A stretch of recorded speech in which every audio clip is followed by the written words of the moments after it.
তোমার এই দেশের মাটিতে কোরআন মাজিদকে আমি দেখিয়েছি। দেখো, কোরআন মাজিদের গায়ে যদি মিথ্যা দোয়া লিখতে পারে, তাহলে সে দেশের মাটিতে মিথ্যা ধর্ম আছে।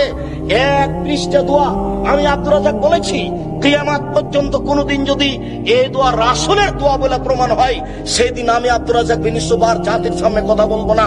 আমি 20 বছর থেকে, আমি 1990 সাল থেকে 30 বছর থেকে চ্যালেঞ্জ দিয়ে আসছি, এখন পর্যন্ত কোন মায়ের বেটা দাঁড়ায় না। আব্দুর রাজ্জাক সাহেব, কোরআন মাজিদের শেষ দোয়াটি সত্যি নবীর বলা দোয়া, এই কথা কেউ বলতে সাহস করে না। আমি বলেছি সাদ্দাদের কাহিনী মিথ্যা। কেউ যদি সাদ্দাদের কাহিনী প্রমাণ করতে পারে, আমি সেদিন থেকে জাতির সামনে বক্তব্য দেব না।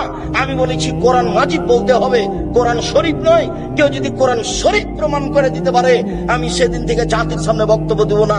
আমি জাতির সামনে বলেছি যে আল্লাহর নবী যে রাস্তা দিয়ে হাঁটতেন, সে রাস্তায় বুড়ি কাঁটা পুঁতে রাখতো। একদিন নবী দেখলেন